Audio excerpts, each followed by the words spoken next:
Good afternoon and welcome to today's energy seminar. First, two quick announcements.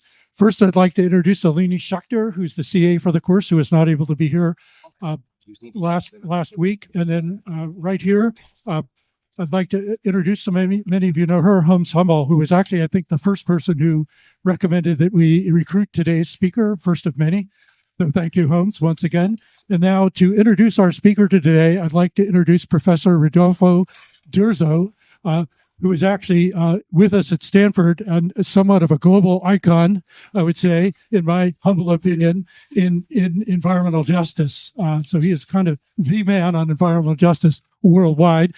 Many evidences of that, many honors and awards, many distinctions, and many positions at Stanford, including being the Associate Dean of the Doerr School of Sustainability for, get this, integrative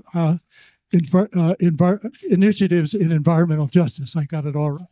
And so without further ado, I'd like to turn the podium over to introduce today's speaker, to Professor Durzo. Thank you. So much. Thank you. Pleasure to be with you this afternoon. What an honor to be able to introduce Dena. It's fantastic. So Dr. Montague earned a BA in American Studies from Brown University, and she got a PhD in political science, from UCLA.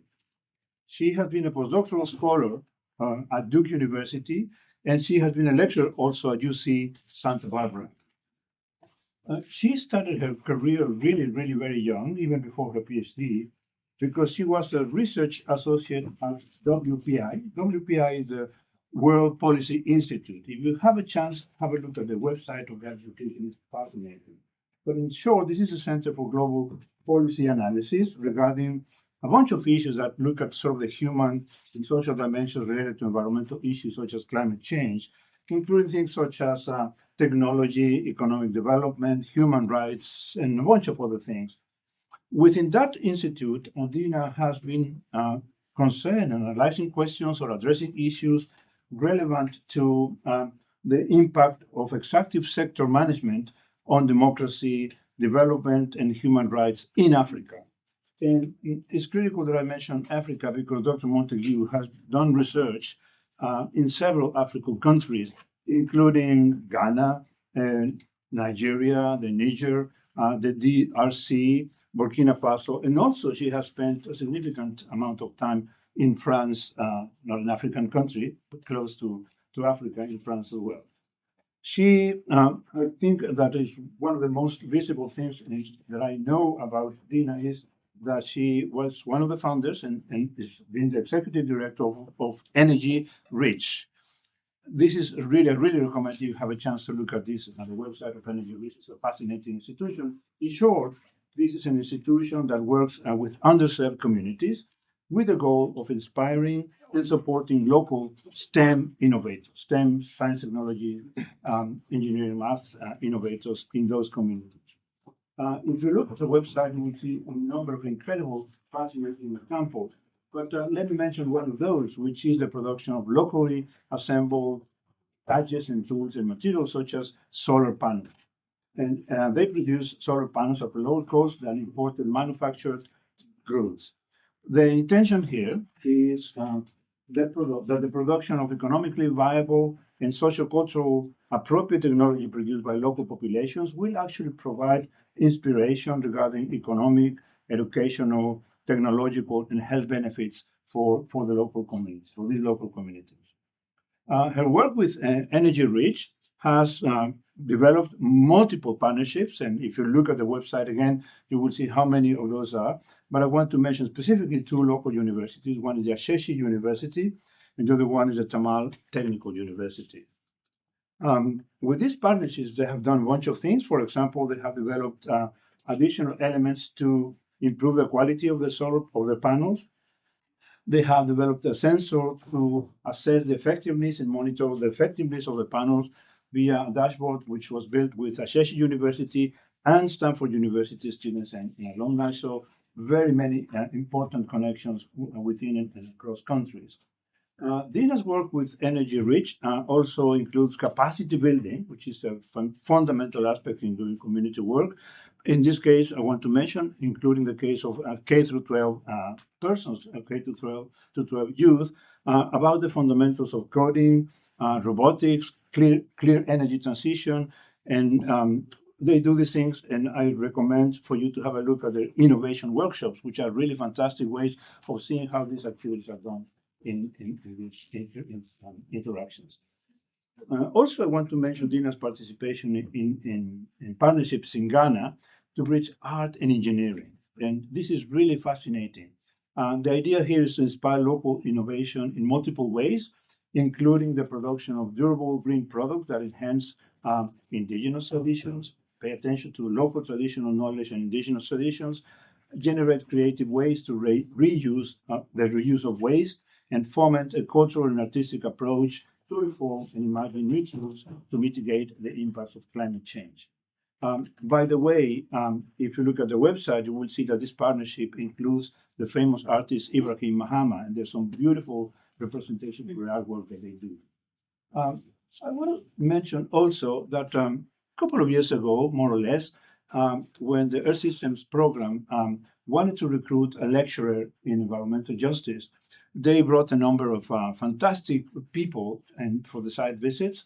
But one person that was really outstanding in that group was Dena. And when I saw what she does and the videos and her presentation were really, really fascinating. And I'm so glad that she decided to take this offer and she decided to come to Stanford.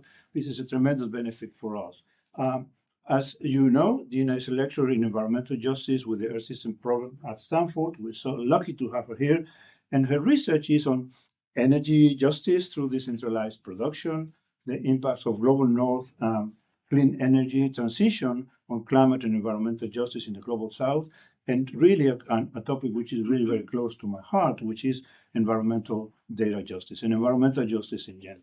She teaches classes on that, and I really, really recommend to follow her classes and her publications in multiple journals, which are really fantastic. So it is a real pleasure to introduce Dena, and I'm so glad that the legendary Stanford Energy Seminar decided to invite Dena to be with us today and to tell us about building a democratic, just global energy transition. Please join me in welcoming Professor Dena Montague. Thank you so much for that generous introduction. And it's really an honor to be here today. I think I need this. Should be good. Yeah. Okay, wonderful. Thank you all so much for being here. And really, it is an honor to be at Stanford. It is an honor to have a position where I can actually speak about justice. I mean, that's my job, to speak about justice. And I feel very, very privileged. And so, you know, obviously I'm going to be talking about building a democratic and just global energy transition, and my focus really is on Africa. Actually, as I begin, I just wanted to ask all of you, and maybe some people can just respond. When you think about a just society, what comes to mind? What does it mean to have a just society? Any ideas?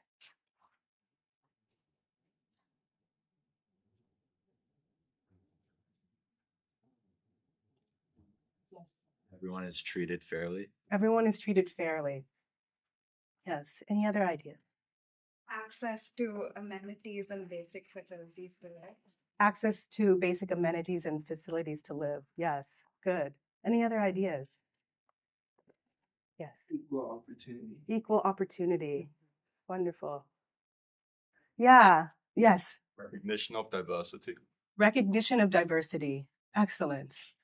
Yeah. So when we think about just society, we really kind of think also about how the idea of just societies are central to Western political philosophy.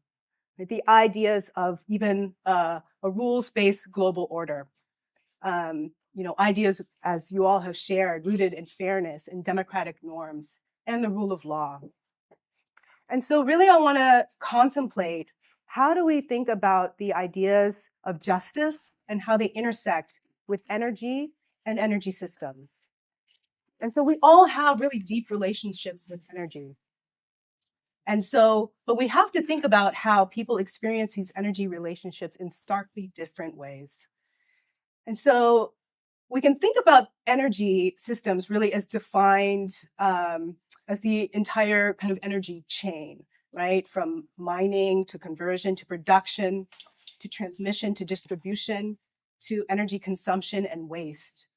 But we have to recognize that people are harmed by the way our energy system is structured and how it operates. And there's an inequitable distribution of harms and benefits within the system. And so I kind of want to draw on the work of Benjamin Sovacool and Michael Dworkin in their book, Global Energy Justice, in which they say it is a mistake to talk about building infrastructure, improving energy security, developing energy resources, forecasting future energy demand, or conducting research on new technology, which is all incredible work that I think many people are engaged in. But we cannot do that without first assessing energy justice and asking, what is this energy for? What values and moral frameworks ought to guide us, and who benefits? And so alongside thinking about a just world, we have to think about an energy just world, and one that allows really for a universal sense of happiness, of freedom, of health, and of equity. And if we believe in these fundamental rights of a just society, then we must insist on its presence within our energy systems. So really, what does it mean to have this inequitable distribution of harm and benefits within our systems? And one of the examples I think many people probably have heard about is, for example, what we call Cancer Alley in Louisiana, right? So around 200 fossil fuel and petrochemical operations in close proximity to Black communities that are impoverished communities who are what we call living with energy poverty, which is really spending over 6% of your household income on energy bills. And so while we see these infrastructures that is producing energy, the proximate communities are really dealing with a disproportionate impact of health impacts. We can also think about energy justice in what I learned in this room when we was invited Lilia Jones here to speak about tribal energy sovereignty. And so we can see some of these disproportionate impacts on tribal communities, right? 17,000 tribal homes have no electricity in this country, impacting about 54,000 people, that we have a high energy burden on tribal residents, and even dealing with power outages, regular power outages. So we can further define these terms around energy justice by thinking about values in a moral framework, thinking about what this means beyond technical arrangements, and the social and economic and environmental impacts as I just discussed. The idea of a virtuous energy system that's designed for the betterment of society as a whole. And thinking about a human rights approach. A human rights approach thinking about a holistic transformation of energy that redistribute political and economic power so that we can eliminate inequalities and injustices across the entire energy chain. And also drawing from the work of Shalonda Baker, who really inspires me, talking about this idea of energy justice really as a freedom struggle. And so that thinking about how can also marginalized communities be the authors of their own energy systems, right? Designing new energy systems that will actually fundamentally benefit them. And thinking about this in terms of a fight for racial, social, and environmental justice. So Shalonda Baker says, we have to think about a radical reimagining of what might be possible if the energy system were just, and how will it impact our understanding of the functioning of a just society.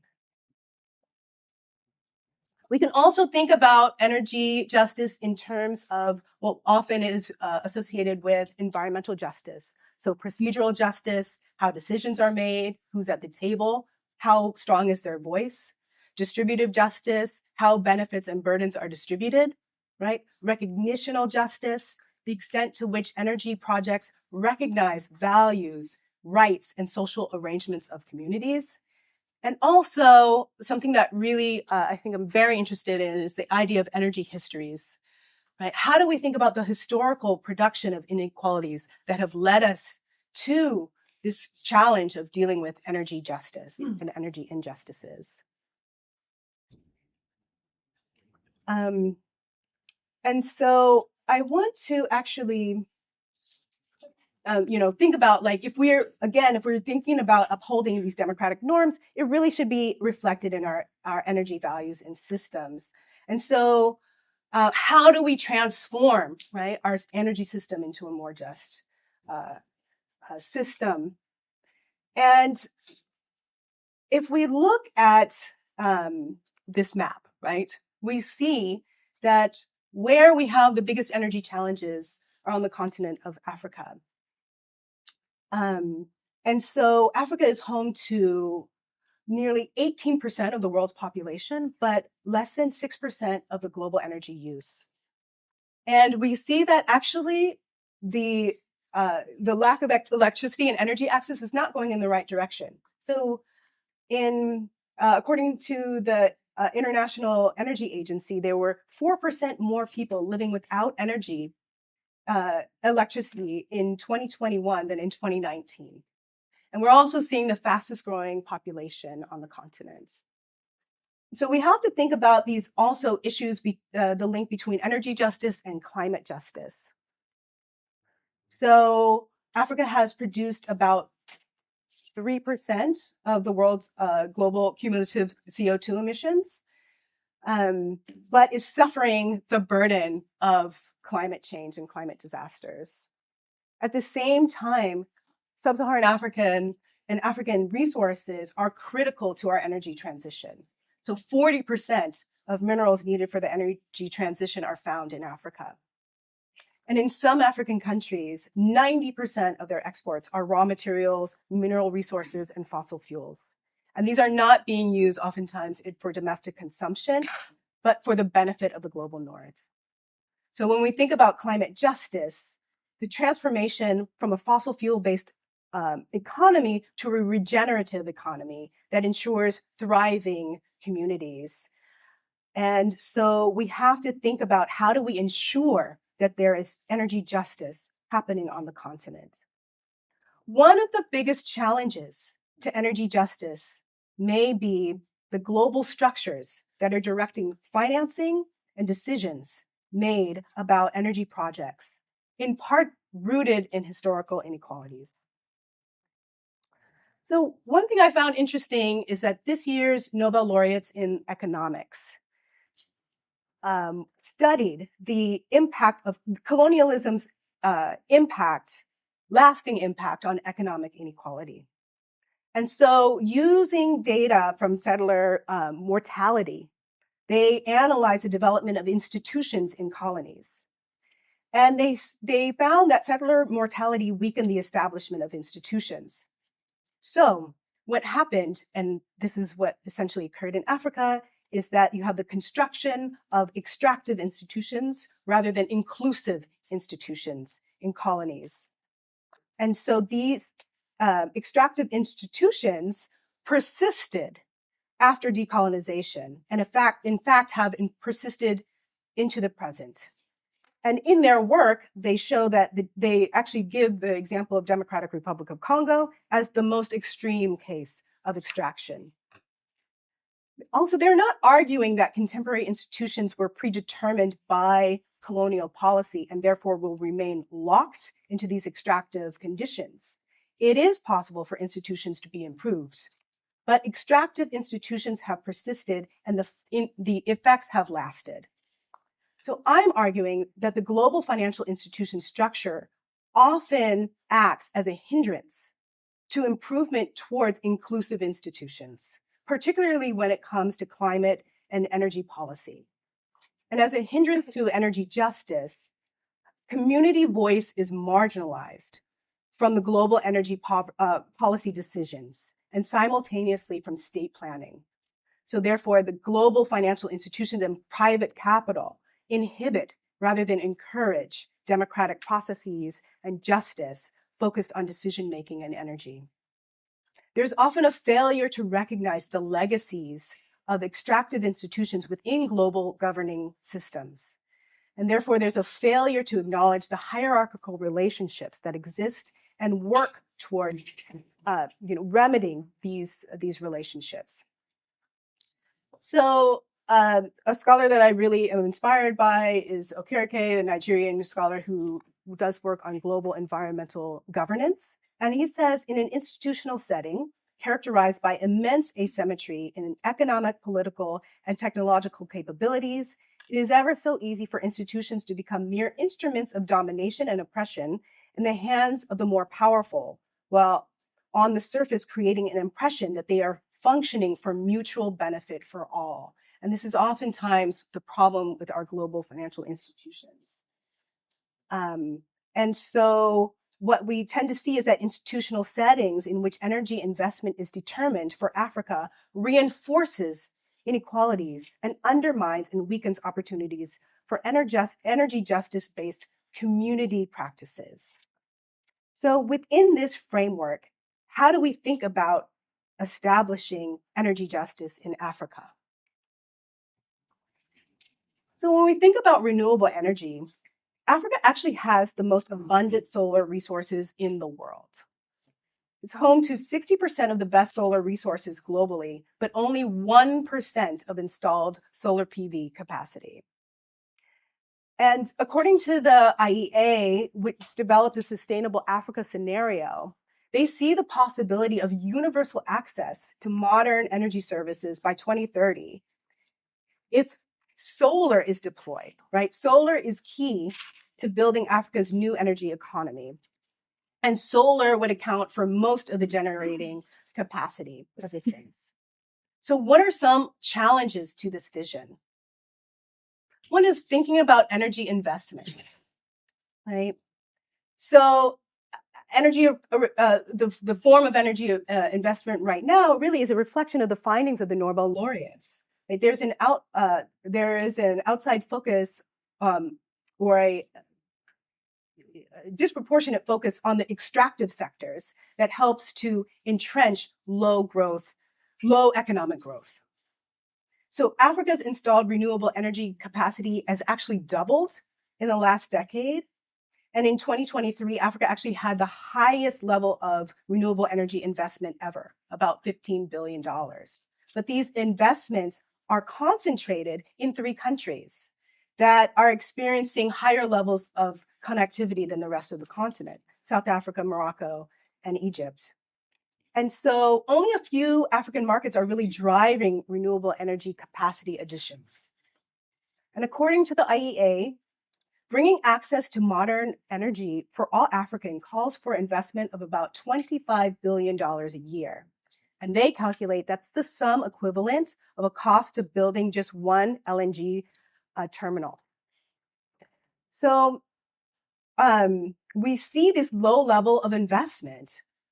And so for 10 years, from 2010 to 2020, we see that renewable energy investment amounted to about $55 billion. We also see that energy investment is very much skewed towards fossil fuel industry.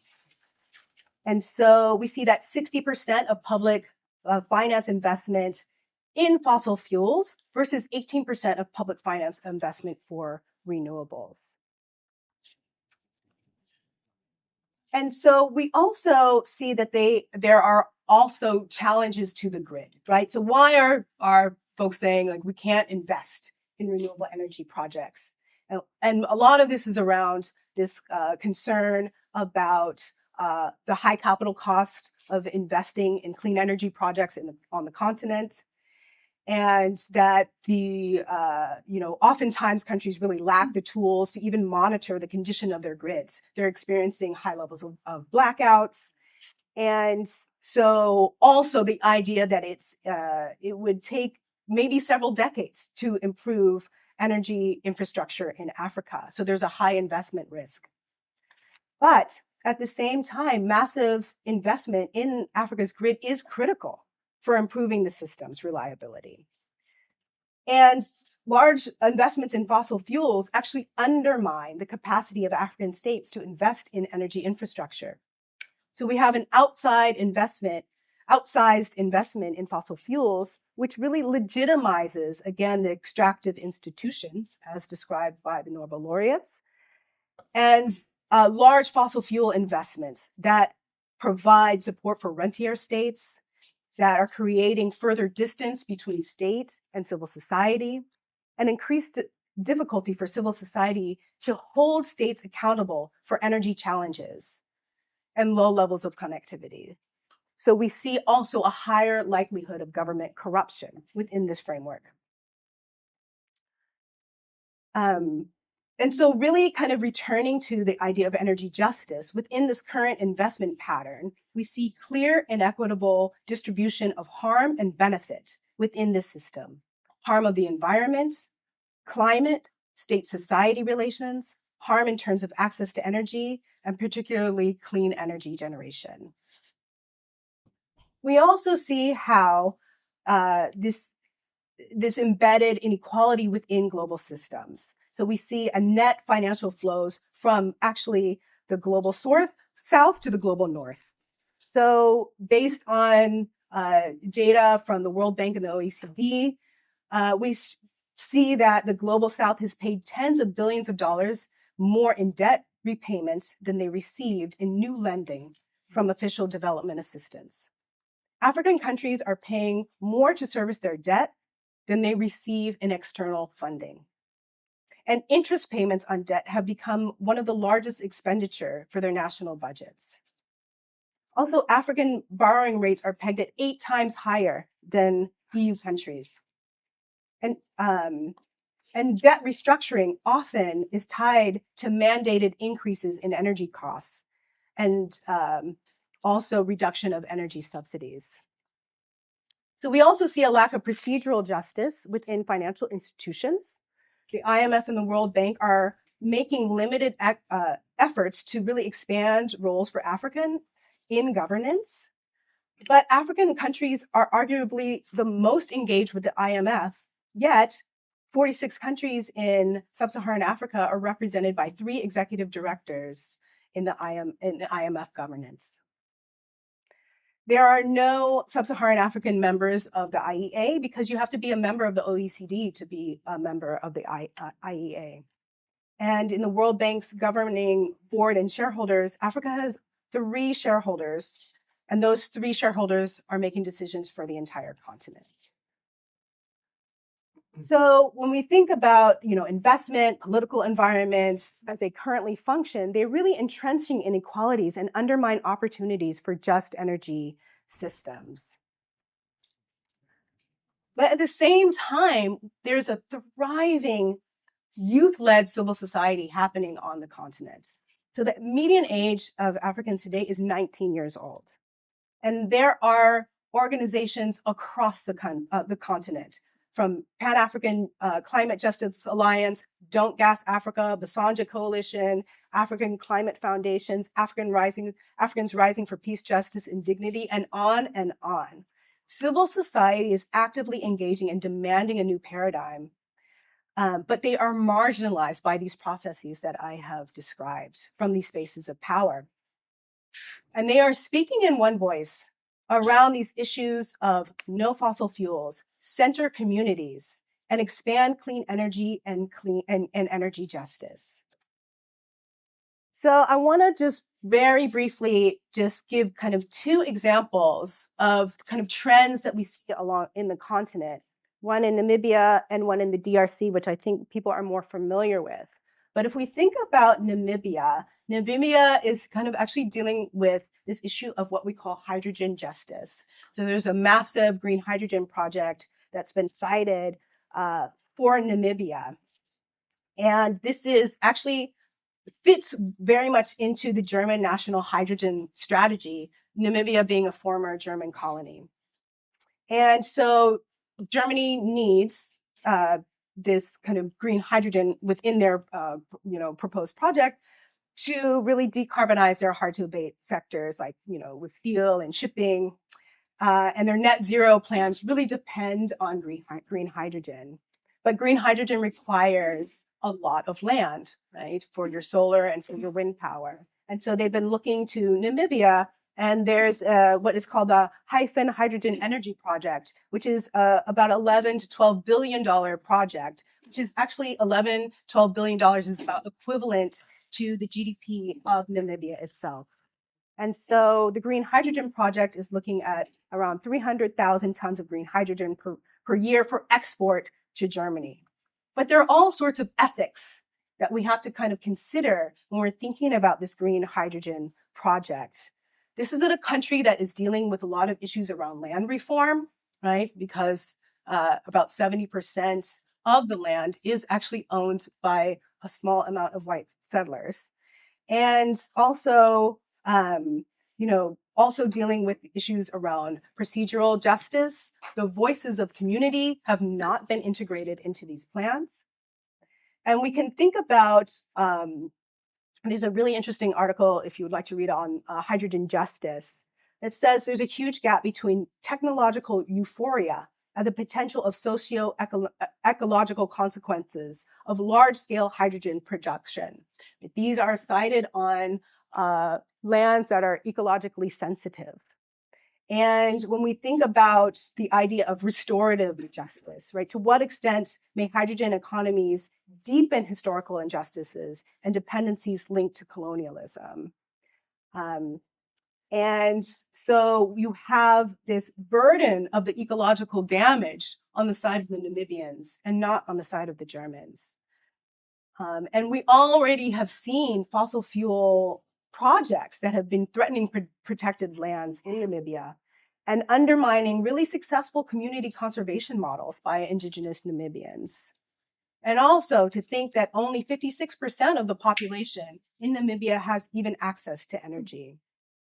When we think about the DRC, and I think probably most people in this room know about the crisis in the Democratic Republic of Congo, and mining, we're thinking about cobalt and many other minerals that are mined and dealing with the human rights issue that are associated with it. But we're also seeing a proliferation of illicit mining happening across the continent. And so, these are essentially environmental crimes, right? Illegal activities harming the environment through theft, trade, and the trade of natural resources. This drives conflict. This drives transnational organized crime. This becomes a source of income for non-state actors. It undermines, again, state-society relations. And it increases militarization of the state. And it also lures unemployed youth into mining activities. And so we see the UN really responding to this as well. And so recently establishing the principles to guide critical energy transition minerals towards equity and justice. And principle number one, human rights must be at the core of all mineral value chains. And so what I have been working on as a project, as Rodolfo described, my project is called ÉnergieRich, and I've been working on this for several years in Ghana. And we're really trying to establish local manufacturing of renewable energy powered appropriate technology, so that I really kind of approached this project thinking about what if Ghana became a leader in terms of solar and clean energy innovation for the region. There are a lot of specific questions around solar expansion. So if we work in Tamale in the north of the country, which has the highest level of solar potential, but actually the lowest level of energy access in the country. And as we can see, the energy mix in Ghana, we have less than 1% solar PV. So what are the ways that we could expand solar access, since we know that that is so important in terms of establishing energy justice? And we see that there's also a plan for the state itself to grow its solar potential. And so this is I want to show my team. These are some of the people on my team. And we are really thinking of in terms of, as establishing local manufacturing because, as I explained, some of the challenges of the grid, but also the problems of relying on imported solar. And thinking about how we could use opportunities to actually knowledge build, to create new innovation, to create local employment, because so many brilliant engineers, as some of you can see from some of my team, are graduating but are not able to find jobs. And this is a way to start to innovate. And one of the ways we can think about innovation is actually related to dust accumulation. This is one of our first installations. So we build solar systems from components. So we do the full, a full assembly from components. And during a period of time called Hamatan, it becomes very, very dusty. And so that can reduce energy generation by 50%. A lot of times people don't know, they don't realize what's happening and why their solar systems aren't working. But also there's a lack of data in terms of understanding what's happening in terms of dust systems.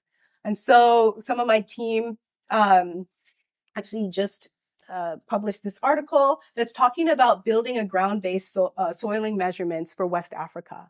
So actually collect data to generate knowledge around the impact of health.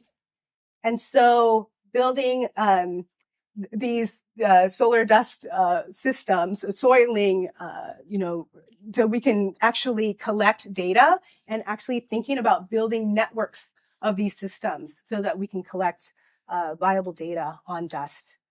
And so I also am very interested in the intersection between art and science and the ways in which art can open up our own knowledge base around innovation. And so I've been really fortunate to be able to work at the art spaces of Ibrahim Mahama, who is an incredible artist from Ghana. And this is his space at Red Clay.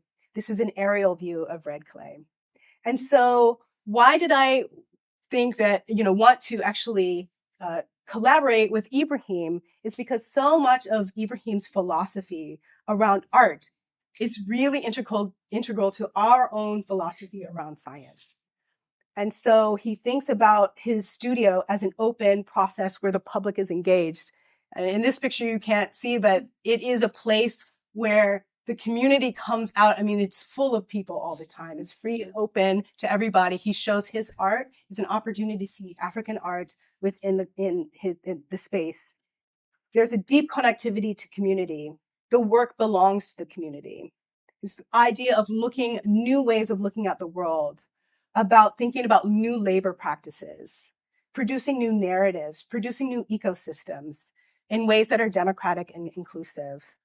And so this is actually, so you see the airplanes that he has converted into classrooms, and we built solar systems to actually power these classrooms. These are places where we can do demonstrations in terms of how to build solar systems, speak to students that come through so that they are educated around what is solar.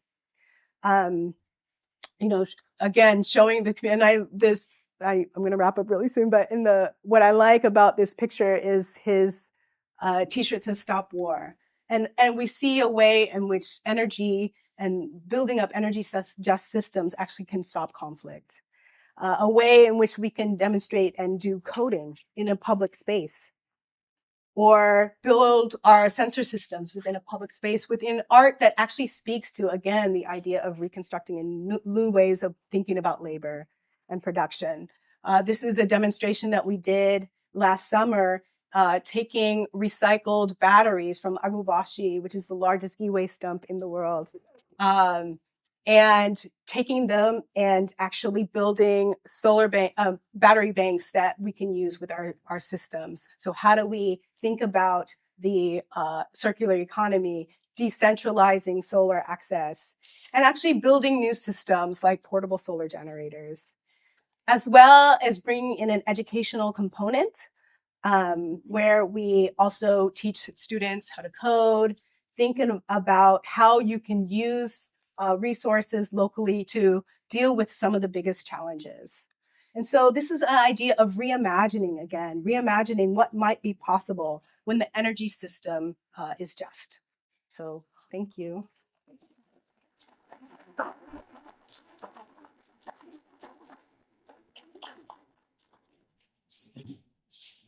Questions, comments? There we go. Yes. I'd like to know more about the solar systems you're building. What kind of solar system are there? There's like cells. Yeah, so right now so the idea, the complete like dream would be to be full vertical integration. Now we import the cells. We're trying to figure out a way how we can build our own bus wires and tabbing wires using waste. So it's really just an assembly process of solar cells, bus wires, tabbing wires, soldering together. We use local glass, local frames, and so really trying to integrate as many local materials as possible. And so right now we just kind of completed our full year of testing. And so our initial, like the photo that you saw, that was a community collaboration, also working with another University of Development Studies and their entrepreneurship club. And they actually went out and did surveys around the community to find out where is the best place we can actually locate the solar systems. And we found a mosque that worked really well. That was right next to a school. And so that was our first installation. And then we also installed at the Tamale Technical University and at Red Clay, and have been doing testing. And our testings have been, actually very robust findings and working very, very well. And so now what's starting to happen is that people are hearing about our local produced solar, and people actually really love that idea of locally built. And again, it's a holistic approach to it, really. And so I think that also helps that people know that we are there to do also training and education, and also even the idea of the demonstration of how to build solar. So I think also just briefly, there was a picture that I showed of like our solar laminating machine. Like they're actually upgrading this machine so that it could be more powerful. So the idea is like to build out decentralized systems so that people could, we can train many people to be able to build solar systems, because oftentimes people don't need a lot of power. And so we can kind of tailor it and then integrate our research around dust and other issues that might come up that aren't really addressed within the imported solar panels. Hello. Great presentation. My question is do you think energy justice is more symptomatic or causal in Africa? Because, Africa is one of the world's largest producers of chromium, cobalt, platinum, specifically like the DRC for chromium. And obviously DRC is kind of fighting a war on all sides. There's bidding wars with American contracts, Chinese contracts, European contracts, causing crazy amounts of debt. So I guess I'm kind of asking, like, in the hierarchy of primary issues that need to be fixed in Africa, where do you think energy justice lies from a symptomatic or causal standpoint? Yeah, well, actually, I would say energy justice. I'm focusing on Africa, but this is a global issue, right? So because as you're talking about it, we're saying that the continent is so integrated into the global planning for the energy transition. And so I would say, obviously, I'm arguing it's very important in terms of the continent, but when I started, I talked about, this idea of just society. So if we in the Western world are committed to this idea of just societies, then it becomes important in terms of how we design the energy transition. And so thinking about to what extent, when folks are working on the energy transition, is energy justice integrated into their thought process about what does this look like? And so, is it symptomatic? I think that going back to the work of the Nobel laureates, when we think about this, it's really built into the existing infrastructure. And so that is the problem. And I think that we in the West and we at Stanford really have an obligation to really think through, like, how is our work impacting folks globally. And so, yeah, I think of the idea of energy justice, even though, yes, there are so many problems, but actually, I feel like energy justice is central to all of that because it is a question of, does the civil society have a voice? To what extent are we seeing greater and quality employment for young people? All of these questions. What do we think about? There's an incredible book that has really inspired me by Clapperton Mavunga, which is What Does Science and Technology Look Like from Africa? So the idea of transforming this idea of Africa as a recipient of technology and thinking about Africa as a producer of technology. And I think from our experience, when I've been talking to folks in the global South and across Africa, people really like this idea because people, the engineers that I work with want to be innovators, right? They want to essentially be able to assert the ideas that they've had generating in their minds for a long time, but never really had the opportunity to really be creative. And so I've been seeing that from folks, even like in the Caribbean, who said like, oh, this would be a really great project as well. And so, and like I'm saying, I'm trying to build like the education program around it. So all of these things I think are ways in which I don't want to like reduce it to like, there's so many problems. Why is energy justice? Where does that fit within the litany of problems? But essential to these ideas of, again, creating a just society, which we in the West should be really adhering to those values. Thank you. Yeah. Other questions? Can I give you the mic? Yes. Hi. What would you think some of the ripple effects will be of this election result with global energy justice and outside of the U.S. as well? Could you repeat that? I'm sorry. Sorry. Oh, I wasn't speaking to the mic. What do you think the ripple effects of the result of the election results in the U.S. will have outside of the U.S.? I expected that question, were you? Well, what's really interesting is actually when I was thinking about ÉnergieRich, I was thinking about what is a way that we can design a project or a program or a early stage startup or what are we doing that is resilient to whatever political environment.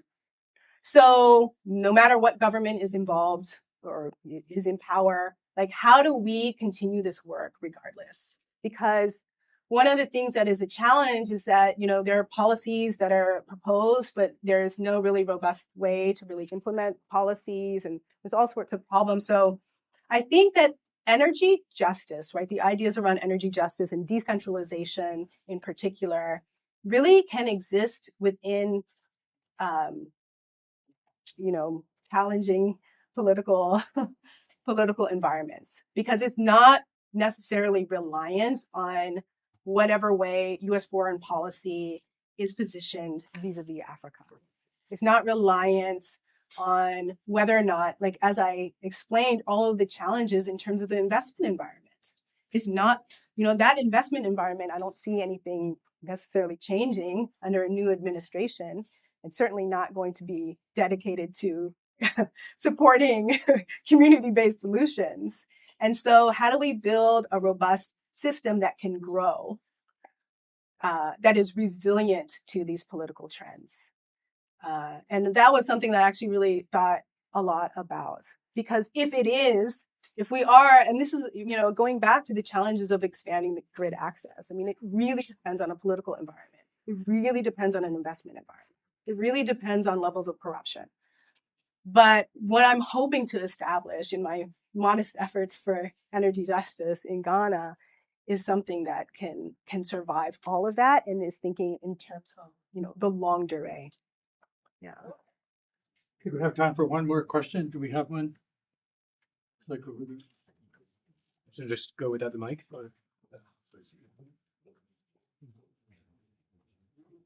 Thank you so much for the presentation. It was really awesome. My question is about basically, you talked about the fact that what is a just society and kind of defining it through the Western ideology lengths. And I was wondering, for me, there's a huge disconnect between this ideology we have of like what is justice and just our way of living. Anytime that someone buys a Tesla, I mean, these minerals are coming from places where, yeah, children are being exploited. And there's a huge disconnect between what the consumer thinks he's buying and what he's actually buying. And the idea is that how do we remedy that? How do we inform, consumers? And I'm not sure. I would love to hear your thoughts about it. Yeah, I mean, that's a huge challenge. I think, I think you're putting your thumb on a major problem. Like I said, I mean, there are a lot of folks and activists who are trying to raise awareness. I think it speaks to so many complexities of how do we communicate some of the challenges. But I think the reason why I'm talking about what do we think about as a just society is because I feel like let's just take a moment to reflect on what that means. And maybe if we can take a moment to reflect on what that means, we're better able to absorb when we hear that there are all these injustices built in our energy system. But we always live with these contradictions in terms of what does justice mean, what does democracy mean, and how is it actually applied on the ground. And I think it's just going to be a continuing struggle. And I find inspiration from students like you and so many other people to think that, we have it in our ability to transform, our societies into really more, especially energy just societies. And actually, my argument is it's actually a lot cheaper if we do that. And we build robust civil society, right? There's so many benefits. But I think, you are raising a very, very important and complex question that we are continually and will continue to grapple with. Great. On that positive note, on behalf of all of us, I'd like to, Dr. Montague, really thank you for sharing both your work and your wisdom with us. I think we all found it eye-opening and inspiring, and I'm glad you ended on a positive note. Thank you very much. Thank you.